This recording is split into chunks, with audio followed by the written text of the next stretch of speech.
Hello दोस्तों, welcome to virus class. हम आपको पढ़ा रहे थे ब्रीथिंग एक्सचेंज ऑफ गैसेस। ठीक है, इसमें से हम आपके 5 लेक्चर ले चुके हैं। चलिए आगे बढ़ते हैं। आज हम इस चैप्टर को ख़त्म कर देंगे। चलिए स्टार्ट करते हैं। देखिए, आज हम बात डिस्कस करेंगे। देखिए, इन बातों पर डिस्कस करेंगे। रेगुलेशन रेगुलेशन ऑफ ब्रीथिंग पे डिस्कस करेंगे। ठीक है, तो देखिए इसमें सबसे पहली बात देखो। देखिए हमारा ब्रेन होता है। देखिए इसमें ब्रेन दिखाया गया ना, आपको एक डायग्राम दिखाया गया। ये जो आपको ब्रेन दिखाया गया, ठीक है, ये ब्रेन। ठीक है, इस ब्रेन में क्या होता है, ये आपका यहाँ का पार्ट क्या होता है, मेडुला ऑब्लोंगेटा होता है। कहाँ पे यहाँ का पार्ट, यहाँ पे क्या होता है, मेडुला ऑब्लोंगेटा होता है। मेडुला ऑब्लोंगेटा होता है, जिससे क्या होता है, इम्पल्स आपके किस में जाते हैं, डायफ्राम मसल में, और कहाँ, इंटरकॉस्टल मसल्स में। तो इनको क्या करते हैं, वॉल्यूम इंक्रीज और डिक्रीज करने का कार्य करते हैं। चलिए आइए, आपको यहाँ तक समझ में आया होगा। और ये इधर दिखाया गया, ये केमिकल रेगुलेशन के लिए। ठीक है, चलिए ये केमिकल रेगुलेशन के लिए। चलिए आगे बढ़ते हैं, स्टार्ट करते हैं आज का शानदार टॉपिक। देखिए पहली बात करें तो, सबसे पहली बात करेंगे यहाँ पे नर्वस रेगुलेशन एंड ब्रीथिंग की बात करेंगे। नर्वस रेगुलेशन और ब्रीथिंग की बात करेंगे, ठीक है ना। तो देखिए इसमें नर्वस और रेगुलेशन कहाँ से हो रहा है, हमारे ब्रेन से हो रहा है। देखिए ये सबसे पहले मैंने ऊपर का पार्ट दिखाया है, क्या, ये यहाँ पे आपको ब्रेन दिख रहा होगा। ठीक है, ये ब्रेन दिख रहा है। इसमें से क्या है, इसमें ब्रीथिंग कंट्रोल सेंटर। देखिए यहाँ पे मेडुला ऑब्लोंगेटा दिखाया गया, मेडुला ऑब्लोंगेटा। ठीक है, सबसे पहले ये ऊपर की तरफ क्या पोन्स दिखाया गया, इसमें ऊपर की तरफ पोन्स। पोन्स की बात करेंगे, मिडल ऑब्लोंगेटा की बात करेंगे। सबसे पहले मिडल ऑब्लोंगेटा यहाँ क्या, ये सेरिबेलम है आपका। आपके यहाँ क्या पाया जाता है, सेरिबेलम पाया जाता है। ठीक है, सेरिबेलम पाया जाता है। सबसे पहले बात करें मिडल ऑब्लोंगेटा। मिडल ऑब्लोंगेटा की बात करें तो एक डोर्सल साइड होती है, एक वेंट्रल साइड होती है। तो देखिए ऊपर की ये जो दिख रही ना, DRG, dorsal respiratory group, dorsal side, ये वेंट्रल साइड। ठीक है, ये क्या है आपका मेडुला ऑब्लोंगेटा है, ये आपका मेडुला ऑब्लोंगेटा है। इसमें क्या है, ये ऊपर की तरफ डोर्सल साइड, नीचे की तरफ वेंट्रल साइड। और ये कैसी होती है, इनवॉलेंट्री होती है, जो हमारे कंट्रोल में नहीं होती। ठीक है ना, ये हमारे कंट्रोल में नहीं होती, ये नॉर्मल ब्रीदिंग में होती है। ठीक है ना। तो देखिए अब यहाँ पे बात करें तो यहाँ पे देखिए सबसे पहले, देखिए दोनों किसमें, डीआरजी और किसमें, वीआरजी में डिवाइड है। इसमें डोर्सल रिस्पायरेटरी ग्रुप बोलते हैं, इसे वेंट्रल रिस्पायरेटरी ग्रुप बोलते हैं। अब जो डोर्सल डोर्सल रिस्पायरेटरी ग्रुप होता है, इसमें क्या होती है, नॉर्मल ब्रीदिंग होती है। क्या होती है इसमें, नॉर्मल ब्रीदिंग की बात करेंगे हम सबसे पहले। नॉर्मल ब्रीदिंग में क्या होगा, इंस्पायरेटरी एरिया की बात करेंगे। इसको क्या बोलेंगे, और इंस्पायरेटरी एरिया बोलेंगे। तो ये क्या है, अब देखिए एनसीईआरटी में लिखा है इंस्पायरेटरी रिदम सेंटर। इसको क्या बोलते हैं, इंस्पायरेटरी रिदम सेंटर बोलते हैं। ठीक है, देखिए ये भी मैंने यहाँ पे ऐड है। ठीक है, ये एनसीईआरटी में दिया हुआ है आपको। देखिए ये कंट्रोल किसको कंट्रोल करता है, normal breathing, only inspiration. Only क्या, इंस्पायरेशन करते हैं, क्या इंस्पायरेशन। डीआरजी में आप क्या होता है, डॉर्सल रिस्पिरेटरी ग्रुप में क्या होता है, ओनली इंस्पायरेशन। ठीक है, अब बात करेंगे किसकी। देखिए सबसे पहले बात करें तो यहाँ पे देखिए, अब इंस्पायरेटरी होगी, नॉर्मल ब्रीदिंग हो गई, लेकिन एक्सपायरेशन नहीं होगा यहाँ पे। और देखिए इनका काम क्या होगा, control control contraction of diaphragm muscles and intercostal muscles. क्या डायफ्राम इंटरकोस्टल, यहाँ पर कौन सी काम करेंगे, क्या कॉन्ट्रैक्शन कौन काम करेगा, डायफ्राम और intercostal muscle. External intercostal muscle, कौन, एक्सटर्नल इंटरकोस्टल मसल। इतना आप ध्यान रखिएगा यहाँ पे। अब देखिए जो वेंट्रल रिस्पायरेटरी ग्रुप है, जी इसको क्या बोलते हैं, एक्सपायरेटरी एरिया बोलते हैं, एक्सपायरेटरी एरिया। इंस्पायरेटरी मतलब अंदर लेना, एक्सपायरेटरी मतलब बाहर छोड़ना। ठीक है ना। तो अब देखिए किसी चीज को हम फोर्सफुली छोड़ रहे हैं, फोर्सफुली। ठीक है, जैसे आप ड्यूरिंग एक्सरसाइज करते हुए, ठीक है, ड्यूरिंग एक्सरसाइज बोल सकते हैं, फोर्सफुल ब्रीदिंग बोल सकते हैं। जैसे आप दौड़ के जा रहे हैं, फिर हाँप रहे, ठीक है, ऐसी कुछ ब्रीदिंग होती है। ठीक है, फिर इसमें क्या होगा, इसमें बात करें तो देखिए यहाँ पे, इसमें contraction control contraction of the internal intercostal muscle. इनमें क्या होगा, इंटरनल इंटरकोस्टल मसल में कॉन्ट्रेक्शन होगा। ठीक है, विथ एब्डोमिनल मसल। इसमें कौन हेल्प करेंगे, एब्डोमिनल मसल हेल्प करेंगे। जैसे आप जैसे फोर्सफुल ब्रीदिंग कर रहे हैं, फोर्सफुल ब्रीदिंग में क्या होगा, एब्डोमिनल मसल क्या कॉन्ट्रैक्ट होंगे, जिससे क्या होगा, ऊपर की तरफ प्रेशर जनरेट होगा, ठीक है। प्रेशर जनरेट जिससे क्या होगा, फोर्स ब्रीदिंग होगी, जिससे कहने का मतलब अब इंस्पायर यानी कि मतलब आप एयर कम लेंगे जबकि बाहर एक्सपायर ज़्यादा करेंगे, ठीक है ना। इतना आपको यहाँ तक आपको समझ आया होगा। चलिए देखिए अब आगे बढ़ते हैं, यहाँ तक तो आपको कोई टेंशन नहीं होगी, ठीक है। इसमें नॉर्मल सी बात थी, बस इतना ध्यान रखना था। Only respiration auto respiratory area में सबसे जो रिस्पायरेटरी रिदम सेंटर है उसमें क्या होता है सबसे पहले, बस इतना ध्यान रखना था यहाँ पे। अब देखिए बात करें पोन्स पोन्स सेंटर। पोन्स बताया था आपको मेडलो ओब्लिंगेटा के जस्ट ऊपर, ठीक है, होता है। तो देखिए यहाँ पे तो पोन्स सेंटर मैंने आपको बता दिया था। इसको क्या बोलते हैं, नेमोटॉक्सिक सेंटर बोलते हैं, न्यूमोटॉक्सिक टॉक्सिक सेंटर भी बोलते हैं इसको, ठीक है। अब इसको स्विच ऑफ सेंटर भी बोलते हैं। अब स्विच ऑफ का मतलब क्या होता है, बंद हो जाना, बंद करना। स्विच ऑफ सेंटर का मतलब बंद कर देना किस चीज को, ठीक है, किस चीज को बंद कर देना। स्विच ऑफ तो पता ही होगा आपने। स्टॉप इंस्पायरेशन, क्या करेंगे, इंस्पायर को स्टॉप या स्टॉप इंस्पायरेशन बोल दो, क्या बोल दो, स्टॉप इंस्पायरेशन बोल दो। इसमें क्या होगा देखिए, if pons centre hyper active, तो हाइपर एक्टिव में क्या होगा आपके, हाइपर एक्टिव में क्या, increase rate of breathing due to duration of inspiration. जैसे आपका देखिए पर मिनट में आप कितना 12 से 16 बार इंस्पायर आप, ये कहने का मतलब एयर को लेते हैं, ठीक है, O2, ठीक है। आप कहने का मतलब मिनिमम रेट दर है, ठीक है। अब जैसे कहने लगा फोर्सफुल आप करने लगे तो क्या होगा, आपका ड्यूरेशन टाइम क्या हो जाए, ड्यूरेशन क्या टाइम, ठीक है, टाइम कम हो जाए। आपका ब्रीदिंग रेट आपका इंक्रीज हो जाए, 16 से 32 हो जाए, या तो 12 से 24 हो जाए, 24 हो गए। लेकिन कहने मतलब उसका आधा, यानी आधे मिनट में आप कितनी कितनी ले रहे हैं सांस, 12 से 16 बार ले रहे हैं। क्या होगा आपका, क्या होगा, रेट ऑफ ब्रीदिंग बढ़ जाएगा यहाँ पे, ठीक है। जैसे आप ड्यूरिंग एक्सरसाइज बात करें, ड्यूरिंग एक्सरसाइज की बात करें, और कहने मतलब जैसे आप दौड़ लगा रहे दौड़ लगा रहे दौड़ लगा रहे दौड़ लगा रहे हैं, ठीक है ना। फिर उसमें कहने मतलब फोर्सफुली क्या होगा, एक्सपायरेशन होगा, एक्सपायरेशन, ठीक है, ना कि इंस्पायरेशन। तो आपका इंस्पायरेशन क्या होगा, स्टॉप हो जाएगा, ठीक है। जैसे बोलते हैं हाफना, ठीक है। अब ड्यू टू ड्यूरेशन क्या होगा, डिक्रीज होगा। अब द इंस्पायरेशन, इंस्पायरेशन कम होगा, यानी कहने मतलब इंस्पायरेशन होगा ही नहीं, ठीक है, एक्सपायरेशन ज्यादा होगा, ठीक है। तो यहाँ तक अब पोन्स सेंटर केवल कितना है, switch off the inspiratory system, ठीक, इंस्पायरेशन, ठीक है, इंस्पायरेशन को स्टॉप कर देना, ठीक है, एक्सपायरेशन को चलाना, ठीक है। अब बात करें तो आपको जो सेरिबेलम था, सेरिबेलम क्या था, बॉयल एंट्री होता है, ठीक है, बॉयल एंट्री होता है, इतना ध्यान रखिएगा। जो अपने, अब देखिए केमिकल रेगुलेशन की बात करें, केमिकल रेगुलेशन की बात करें तो केमिकल रेगुलेशन कैसे होता है देखिए, सबसे पहले बात करेंगे हम यहाँ पे देखिए, chemical regulation of the breathing, ठीक है। इसमें क्या है, ये सबसे पहले देख केमिकल रेगुलेशन क्या है। जैसे केमिकल रेगुलेशन, जैसे आप आपके घरों में समर लगी होगी, ठीक है, समर लगी टांग, पानी की टंकी होगी, ठीक है। सेंसरी में क्या होगा, सेंस ऑर्गन मान लीजिए, सेंस करना, ठीक है, सेंसरी ऑर्गन, ठीक है ना, जो सेंस करके बता दें आपको क्या हो रहा है, ठीक है। जैसे पानी की टंकी भर जाती है तो कहने लोग क्या करती है, सेंस करती है कि पानी की टंकी भर गई है, मोटर बंद कर दीजिए, ठीक है। वैसे ही कहने मतलब आप क्या ऑर्गन आपके सेंस करते हैं, क्या करते हैं, based on the chemo receptor. जो ये कौन इनको सेंस करता है, कीमो रिसेप्टर, इन्हें क्या बोलते हैं, chemo receptor, which the sensitive for the किसके लिए, CO2 और H+ आयन के लिए। CO2 और H+ आयन के लिए क्या होते हैं, सेंसिटिव होते हैं, जो कि मतलब आपको बताते हैं कि ये ज्यादा हो जाएंगे, ज्यादा हो जाएंगे तो क्या हो गया, आपकी मृत्यु हो जाएगी, क्योंकि H+ आयन ज्यादा होंगे, CO2 ज्यादा होगी, तो फिर O2 की कोई जगह नहीं होगी वहां, आप प्रॉपर आपका ब्रीदिंग हो नहीं पाएगी, जिससे क्या होगा, आपकी मृत्यु हो सकती है, ठीक है, डेड हो सकते हो, ठीक है। तो यहाँ तक आपको समझ में आओ। चलिए अब बात करते हैं कंट्रोल सेंट्रल कीमोरिसेप्टर की बात करें। इसमें दो प्रकार के सेंटर होंगे, देखिए, central chemoreceptor, peripheral peripheral chemoreceptor, ठीक है। अब देखिए सेंट्रल सेंट्रल की बात करें कि पहले उसकी देखिए, पहले अब बात करते हैं हम आपको पेरिफेरल की।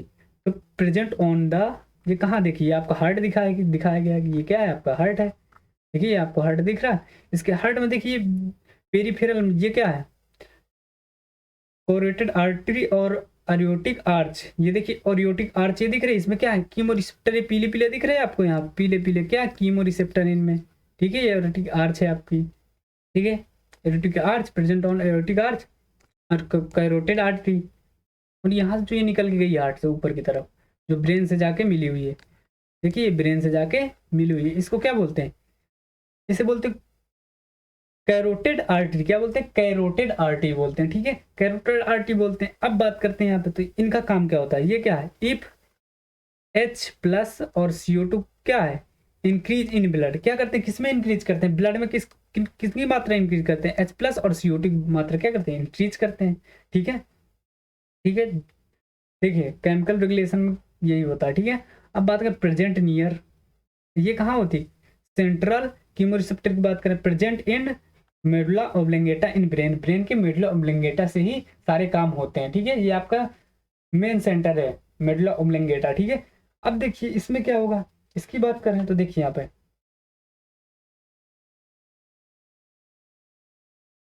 देखिए यहाँ पे, अब यहाँ पे इफ H+ और CO2 increase in C S F, ठीक है, जो आपका CSF है, ठीक है, CSF है, ठीक है, जो आपका CSF है, CSF में क्या होगा, H+ और CO2 की मात्रा इंक्रीज हो जाएगी, ठीक है, CSF में क्या, H2 और CO2 की मात्रा इंक्रीज हो जाएगी, ठीक है ना।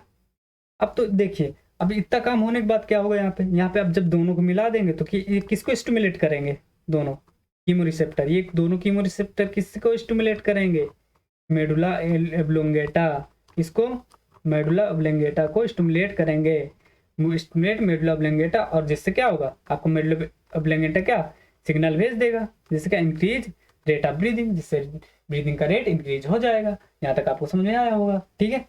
तो आपको दो चीज यहाँ ध्यान रखनी है, सेंट्रल कीमो रिसेप्टर होते हैं और पेरिफेरल। पेरिफेरल की बात करें तो कैरोटिड आर्टरी हो गई और एरोटिक आर्च हो गई, ठीक है। एरोटिक आर्च ये यहाँ तक आपको समझ में आया होगा, जिसमें क्या होगा, ब्लड में, एरोटिक जो पेरिफेरल उसमें क्या होगा, ब्लड में इंक्रीज हो गया H+ और CO2, ठीक है। और जो कहने मतलब सेंट्रल वाला है तो उसमें CSF में, ठीक है, CSF में इंक्रीज होगा, ठीक है, फ्लूड है, CSF क्या फ्लूड है, ठीक है ना, जैसे फ्लूड, ठीक है, तो इंक्रीज हो जाएगा, ठीक है, H+ और CO2, तो जिससे क्या होगा, आपका एमओ स्टिमुलेट हो जाएगा, एमओ स्टिमुलेट हो जाएगा तो रेट ऑफ ब्रीदिंग बढ़ जाएगी, ठीक है। यहाँ तक आपको समझा, चलिए आगे देखते हैं आप। अब देखिए मेडुला ओब्लोंगेटा आपको दिखाया गया, ठीक है, आपको मेडुला ओब्लोंगेटा है, ठीक है, ये मेडुला ओब्लोंगेटा है, ठीक है ना, मेडुला ओब्लोंगेटा है। सब काम क्या कौन कर रहा है, मेडुला ओब्लोंगेटा कर रहा है। देखिए पोन्स क्या कर रहा है आपका, मैंने पोन्स आपको दिखाया, क्या कर रहा है, इंक्रीज रेट ऑफ ब्रीदिंग, ये किसको इंक्रीज कर रहा है, रेट ऑफ ब्रीदिंग को, कीमो रिसेप्टर क्या कर रहे हैं, पॉजिटिव रिसेप्टर भेज रहे, जिससे क्या होगा, आपका रेट ऑफ ब्रीदिंग वहां इंक्रीज हो रहा है, सेरेब्रम दोनों काम करेगा, वायलेंट्री और इनवायलेंट्री, वायलेंट्री कंट्रोल क्या करेगा, ये वायलेंट्री कंट्रोल करेगा, ठीक है। अब देखिए लिम्बिक सिस्टम है आपका, लिम्बिक सिस्टम भी पॉजिटिव सिस्टम की तरह काम करेगा। लिम्बिक सिस्टम जैसे आप ड्यूरिंग एक्सरसाइज करेंगे तो क्या होगा, आपको क्या होगी, थकान होगी, जिससे क्या आपको हाफी आएंगी, हाफी बोलते हैं ना, कहने मतलब वैसे ही समझ लीजिए, ठीक है, एक्सरसाइज करेंगे, ठीक है, तो आपका फोर्सफुली जो काम होगा, ठीक है, फोर्सफुली लिम्बिक सिस्टम के द्वारा भी हो सकता है, ठीक है। अब देखिए तो एमओ क्या करेगा, यहाँ पे एमओ का काम है सीधा यहाँ से सिग्नल किनको, इंटरनल इंटरकोस्टल मसल्स और डायफ्राम मसल्स को भेज देना, जिससे इंटरनल इंटरकोस्टल मसल्स और डायफ्राम क्या करेंगे, रेट ऑफ ब्रीदिंग को इंक्रीज कर देंगे, ठीक है। यहाँ तक आपको समझ में आया होगा, चलिए आगे बढ़ते हैं।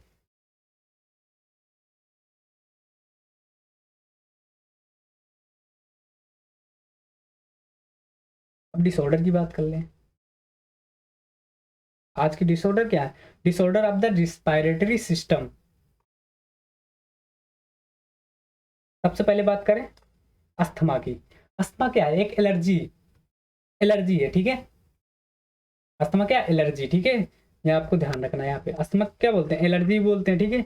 तो इसमें क्या होता है, आपको क्या कहने का मतलब, आपका सांस लेने में दिक्कत होती है, किसमें सांस लेने में दिक्कत होती है, कैसे देखिए, कैसे होती, वीजिंग एक साउंड आती है, देखिए if difficulty in breathing causing wheezing due to inflammation of bronchi and bronchioles, ये ध्यान रख रहा है, ब्रांकी और ब्रांक्यूल्स में ये काम हो रहा है, ठीक है, ब्रांकी एंड ब्रांक्यूल, ब्रांकी और ब्रांक्यूल्स में काम हो रहा है, ठीक है। जबकि आपसे पूछा जाए आपके अपर, यानी अपर पार्ट में अगर कहने मतलब ये सब होगा, कहने मतलब आपकी देखिए कैसे, देखिए नॉर्मल, पहले नॉर्मल लंग की बात करें तो नॉर्मल लंग में देखिए ये जो आपकी नॉर्मल लाइनिंग है, स्मूथ मसल, स्मूथ मसल क्या है, इसमें क्या ल्यूमेन कैसा है, ये बड़ा है, ल्यूमेन बड़ा है, और ये ल्यूमेन कैसे अब देखिए ये जो मसल्स हैं, मसल्स क्या करेगी, इन ल्यूमन को कम कर दिया यहाँ पे, इन ल्यूमन क्या कर दिया, कम कर दिया। देखिए यहाँ पे ये जो ल्यूमन दिख रहा है ना आपको, यहाँ पे देखिए ये वाले दूसरे वाले में एस्थमेटिक लंग्स की बात कर रहे हैं।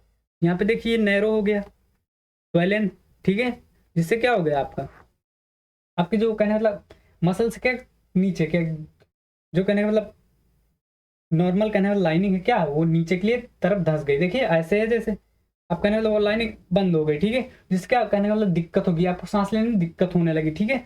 ये देखिए ये नॉर्मल इंसान का है इधर वाला, ये किसका है, नॉर्मल इंसान का, और ये अस्थमेटिक वाले का लंग्स, ठीक है। तो डिफिकल्टी इन ब्रीदिंग और ब्रोंकियोल्स। अब ऊपर की बात करें तो अपर पार्ट, लंग्स के अपर पार्ट में क्या होगा, अगर कहने मतलब वहां आपको दिक्कत होगी तो वहां पे आपको क्या होगा, सबसे पहले जुकाम, जुकाम की शिकायत होगी। अगर मिडिल पार्ट में होगा तो आपको क्या होगा, अस्थमा होगा। मिडिल पार्ट में होगा तो क्या होगा, अस्थमा। अब कहने मतलब उसके नीचे होगी, नीचे लोअर पार्ट की बात करें, लोअर पार्ट में अगर हो गया तो आपको क्या हो जाएगा, निमोनिया हो जाएगा, तो आपको ध्यान रहेगा। चलिए आगे बढ़ते हैं।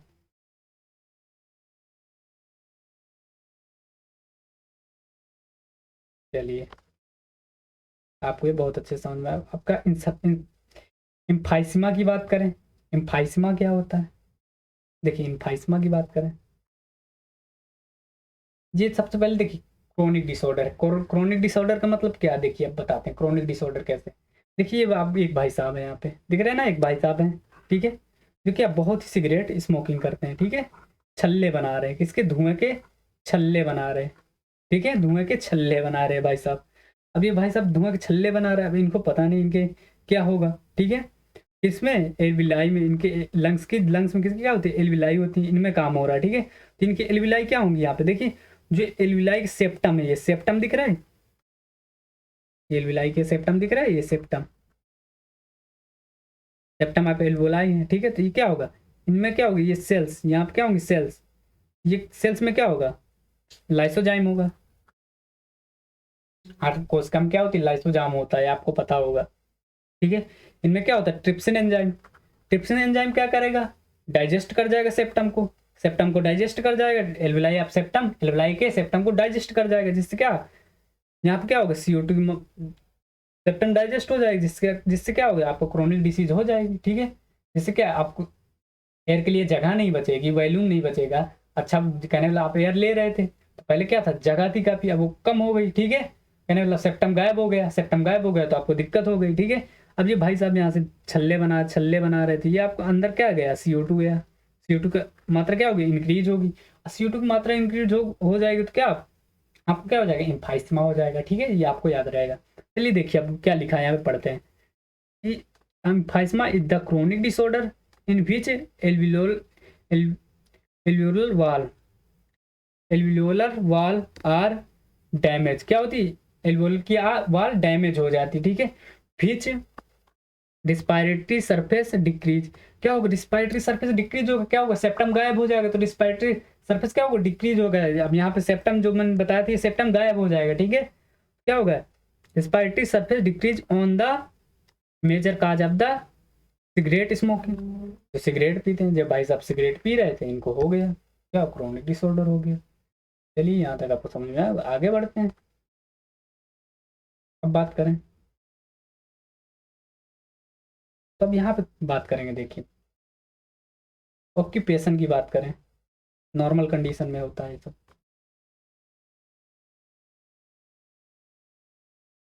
ऑक्यूपेशन की बात करें, चलिए देखिए ऑक्यूपेशनल रिस्पिरेटरी डिसऑर्डर। अब इसमें क्या होगा, इसमें किसको लीड करेंगे, इसमें क्या होगा, डस्ट पार्टिकल, जैसे आप बहुत ही कहने मतलब धूल लक्कड़ यानी कहने मतलब वैसी जगह में कोल माइन में काम करने, जिससे क्या होगा, ऑक्यूपेशनल है, कहने मतलब एक जनरल बीमारी है, ठीक है। जनरल जो आप कहने मतलब क्या होगा, स्टोन डस्ट आप कहने मतलब लंग्स में जाएगी, आपके लंग्स में जाएगी तो क्या होगा, ऑक्यूपेशनल रिस्पिरेटरी डिसऑर्डर होगा, ठीक है। जिससे देखिए क्या होगा, देखिए यहाँ पे डायरेक्ट NCERT की लाइन लिखी है, बहुत है, सफिशियंट है आपको। यहाँ देखिए आपको दिखाते हैं, तो ये सर्टेन इंडस्ट्री, कुछ industry specially those involve grinding of stone breaking, जब स्टोन ब्रेकिंग करेंगे तो उससे क्या होगी, धूल उड़ेगी तो क्या आपके लंग्स में जाएगी, तो क्या करेगी, आपके लंग्स को डिस्टर्ब करेगी। Much dust produced in the defence mechanism of the body can not fully cope situation, ठीक है। लॉन्ग एक्सपोजर की बात करें तो इसमें क्या होगा, देखिए अब ये यहाँ पे मेन बात है, can give inflammation leading to the fibrosis. क्या होगा, फाइब्रोसिस हो जाएगा। क्या आपके कहने का मतलब, जहाँ आपकी क्या स्मूथ चीजें हैं तो वहाँ क्या होगा, कोलिजन फाइबर बढ़ जाएंगे, कोलिजन फाइबर बढ़ जाएंगे तो कोलिजन फाइबर क्या होगी, आपका लेंस का हार्ड हो जाएगा, हार्ड हो जाएगा तो सेवा समाप्त, ठीक है। चलिए आगे देखते हैं। अब यहाँ के proliferation of the fibrous tissue, fibrous tissue वही कोलिजन का डिपॉजिट हो जाना, ठीक है। And thus causing the serious lungs damage, और क्या होगा, सीरियस लंग डैमेज हो जाएगा आपका, सीरियस वही आप कहने मतलब हार्ड हो जाएगा लंग, खत्म से हो, क्योंकि स्मूथ रहेगा तो आप क्या, एयर अंदर जाएगी बाहर आएगी, एयर अंदर अंदर जाएगी बाहर आएगी, आपको कोई दिक्कत नहीं होगी, ठीक है। Worker in such industry should wear protected mask, जो इंडस्ट्री में जो काम लोग करते हैं क्या करते हैं, मास्क पहन के रखते हैं कि उनके धूल और डस्ट पार्टिकल उनके अंदर ना जाए। चलिए अब आगे बढ़ते हैं, यहाँ तक आपको समझ में आया होगा। अब देखिए यहाँ बात करते हैं आप न्यूमोकोनाइसिस की बात करते हैं। न्यूमोकोनाइसिस में क्या होता है, Numa is the term that refer any chronic lungs condition, कोई भी क्रोनिक लंग्स कंडीशन क्या बोलते हैं, न्यूमोकोनोसिस बोल देते हैं, ठीक है। Caused by the inhalation of dust toxic fibre, dust क्या, टॉक्सिक फाइबर कहने का मतलब किसका, कोल वर्कर जो कोल माइन में काम करते हैं, ठीक है। तो क्या उनके अंदर क्या धूल, क्या कोयले के रूप में अंदर जाता है, कोल वर्कर न्यूमोटॉक्सिस caused by the inhalation of the coal dust, जो कोल माइन में कोल डस्ट होती है ना, वो आप उनके लंग्स में चली जाती है, तो क्या होगा, न्यूमोकोनोसिस हो जाएगा उसको, ठीक है, और इसकी सीरियस डेथ हो जाएगी, ठीक है। सिलिकोसिस की बात करें, सिलिकोसिस की बात caused by the inhalation of the silica dust, silica dust क्या होती है, देखिए एस से सिलिका, एस से सिलिकोसिस, ये तो आपको याद रहेगा, कॉमन बात है, ठीक है ना। इसमें सिल्का क्या है, ये कहने मतलब सिल्का वो चीज है, कहने कठोर चीज, ठीक है, जिससे क्या होगा, कहने मतलब उसके डस्ट पार्टिकल आपके अंदर गए तो क्या होगा, सिलिकोसिस हो जाएगा, ठीक है ना। एब्सेंटोसिस, एस्बेस्टोसिस की बात करें, एस्बेस्टोसिस की बात caused by the inhalation of the asbestos की बात करें तो इसमें क्या होगा, ये क्या है, एस्बेस्टोसिस क्या है आपकी, एक क्रोनिक डिसीज है, क्या है, क्रोनिक डिसीज है, ठीक है ना, इसको याद रखिएगा, आपको एनसीईआरटी में दिया गया है, क्या क्रोनिक डिसीज है। बाइसिनोसो बाइसिनोसिस की बात करें, byssinosis caused by cotton fibre, cotton fibre, आप कॉटन फाइबर का धूल धक्कड़ में क्या होता है, कॉटन फाइबर आपके अंदर लंग्स में जाएंगे तो क्या होगा, आपको बाइसिनोसिस हो जाएगा, ठीक है। इसमें ध्यान रखिएगा, कॉटन फाइबर की बात की है, ठीक है। अब देखिए यहाँ तक आपको समझ में, आगे बढ़ते हैं।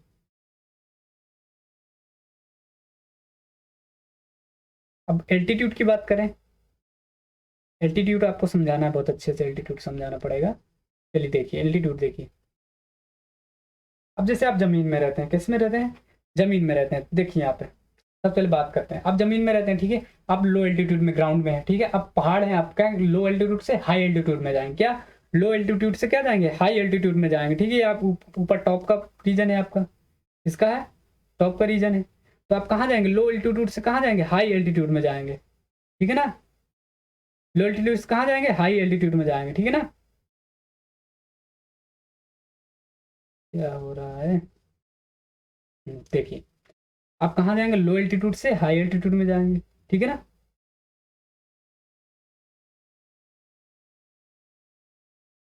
तो देखिए लो एल्टीट्यूड से हाई एल्टीट्यूड, वहाँ क्या होगा, आपका ऑक्सीजन की क्या होगी, कमी हो जाएगी, ठीक है, ऑक्सीजन क्या होगी, कमी होगी वहाँ, ठीक, क्यों कमी होगी, क्योंकि वहाँ पे क्या होगा, आपका पार्शियल प्रेशर क्या होगा, डिक्रीज हो गया होगा, O2 का पार्शियल प्रेशर क्या होगा, हाई, पहले कहने मतलब वहाँ क्या होता है, लो होता है, ठीक है, पार्शियल प्रेशर कैसा होता है, लो होता है, ठीक है।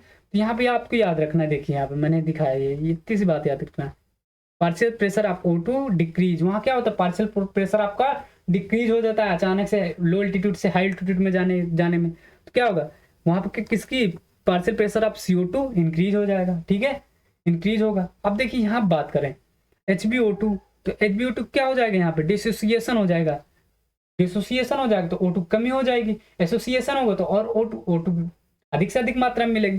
तो डिसोसिएशन यहाँ पे क्या होगा, डिसोसिएशन हो जाता है, ठीक है। डिसोसिएशन क्या होगा, इंक्रीज होगा, और डिसोसिएशन इंक्रीज होगा तो हीमोग्लोबिन जो आपका O2 से क्या हो जाएगा, अलग हो जाएगा, ठीक है। अलग हो जाएगा तो आपको क्या, ऑक्सीजन की कमी होने लगेगी वहां पे, ठीक है। अब क्या है, हीमोग्लोबिन O2 से एसोसिएशन क्या होगा आपका, कम हो जाएगा, ये ध्यान रखिएगा। अब क्या है, आपको डिजनेस हो जाएगा, नोजिया, ठीक है, वोमिटिंग, उल्टी, हेडनेस, चक्कर आना, ठीक है, ब्रीथनेस, आपको सांस लेने में दिक्कत आएगी, ठीक है।